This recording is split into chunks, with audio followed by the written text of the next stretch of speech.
What's poppin', y'all? It's your boy Lou2Sick back in the lab, and yo, the biggest night in UFC so far this year, well, that's taking place this Saturday. UFC 314, that's happening here in Miami, and of course, we gotta talk about it. From fallen champions chasing redemption to hype trains risking derailment, UFC 314 is less of a fight card and more of a stress test on careers. It's a card that could redefine the landscape of as many as 4 divisions overnight. And of course, we're going to preview it all. So let's get right into it. This is my storylines heading into UFC 314. First, starting off with Gene Silva versus Bryce Mitchell. Bryce Mitchell was once MMA's strangest success story, a flat earther with a twister finish who somehow clawed his way into the top 10. But now, he seems like the litmus test for rising talent. And Gene Silva, well, he's just not rising, he's surging. Silva's on a 12-fight win streak, and he called Bryce out by name. The UFC clearly sees something in him, and Mitchell, well, he's coming off a KO win, but also a string of online controversies. Combine that with Silva already barking in his face, and you've got a guy walking into enemy territory. You barking up the wrong tree, motherfucker. Yeah, the pressure's getting to Bryce, and I think it's showing. I'm not just fighting a man on April 12th. I'm fighting a man possessed by a legion of demons. When I simply said the name Jesus, he was provoked to maliciousness. And he started barking like a dog and chanting F you, F you, F you.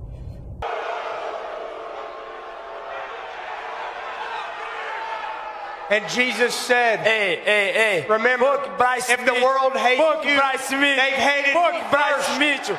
Fuck Bryce Is this serving? I won't be surprised if we see a body come Saturday night, because if Silva finishes Bryce, well, that's not just a win, that's the end of Mitchell's time in the title picture. Period. Yeah, and we could see the rise of another prospect on Saturday night at UFC 314, and to be fair, calling him a prospect is a little disrespectful. I'm talking about Patricio Pitbull. For years, Pitbull was the guy. Double champ, Bellator's face. 40 pro fights later though, he's finally making his UFC debut. At 37, this is probably his one shot to show the world that Bellator's best always belonged in the UFC. His opponent, Yair Rodriguez, well, he's slick, explosive, and unpredictable. And the perfect test for a UFC debut. Yair's lost 2 straight and badly needs a win, which makes him dangerous, but also beatable. Yeah, Pitbull's debut here isn't just personal. Yo, you can say it's promotional. I mean, a win here is a win for every Bellator guy vying for his shot right now in the UFC. And honestly, I think he gets it done. Whether it's chopping at the legs, dragging Yair into deep water, or landing something massive early, Pitbull has the tools. He's rested, motivated, and walking into the octagon with nothing to lose. I'm rolling with Pitbull. Veteran experience, raw power, and a chip on his shoulder. That's a dangerous mix.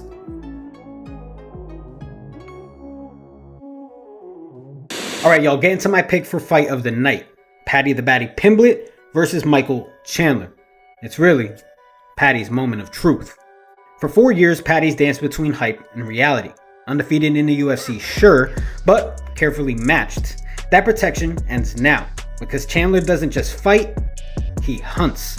I'm ready to just jump back in there. I'm healthy, I'm ready, and I had a bad taste in my mouth from that last fight with Charles. I felt like I was about to have the best performance of my life, and had a little thing happen to me inside the octagon, which changed the entire thing. So now we're back, we're ready. We've had a phenomenal training camp, and it was ready to roll, and I'm glad I made that decision. I just had a daughter born a couple days ago, so I got some extra motivation. Got to go out there, get my hand raised, finish Paddy Pimblett in spectacular fashion, and go home and be the dad to 3 children. At 38, Chandler still hits like a truck, but he burns fast. Paddy thinks that's his edge. I'm a better grappler, I'm a better striker. He's just probably got more power in his hands, but we'll prove that on Saturday night, won't we? We'll see who's got more power, because I think there's more chance of me knocking him out than him knocking me out. Paddy's got the brand and the fans, but the question is, does he have the skill? the skill enough to be with the elite guys, the title contenders. And I think on Saturday night, we'll see he falls a little bit short. This is a 25-minute storm, the first time Paddy's ever gone 5 rounds. And Chandler, we've seen it. If you survive the chaos, it becomes a chess match. That's where experience matters. Both guys take risks, but Chandler has more ways to win. He can flatline Paddy early or drag him into deeper water for a decision. Chandler's lost 2 of his last 3, but I don't think he's losing this one. Paddy's solid, but not special. And Chandler, well, he's got too much firepower, too much pressure, and too much to prove. Alright y'all, finally let's talk about the main event. Alexander Volkanovski versus Diego Lopes. The future of the featherweight division is on the line. Volkanovski used to be untouchable. After 2 brutal knockouts, including the loss to Ilia Topuria, he took a year off. UFC 314 is his shot at redemption, or confirmation that his reign is over. Come off such a big break. I've never come off 2 losses. So it's definitely the biggest fight. It really is the biggest fight of my career, you know, and, everyone's going to go, oh yeah, like you've done enough, but I haven't. I can do a lot more, and it starts this weekend. Across the cage, Diego Lopes. The guy's on fire. Dangerous on the feet, lethal on the ground, and rising fast. Unlike Volk, he's trending up. Now let's be real. Volk's chin is a question mark now. And Lopes? Well, Lopes isn't the guy to be unsure against.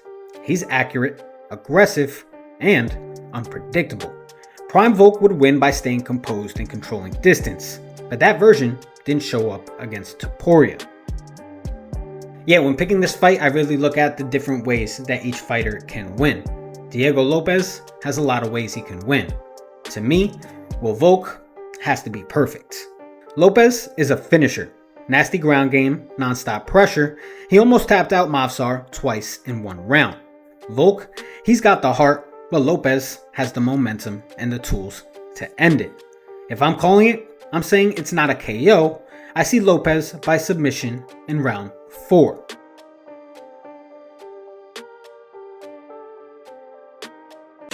Alright y'all, that is my storylines and my predictions heading into UFC 314. Let's keep the conversation going in the comments. Let me know what you guys think is going to happen. Let me know if you guys think I'm full of ish. Let me know if you guys think I have some points. It's no beef either way. Hey, we're trying to create a little community here, y'all. And it's based on the one thing we love most.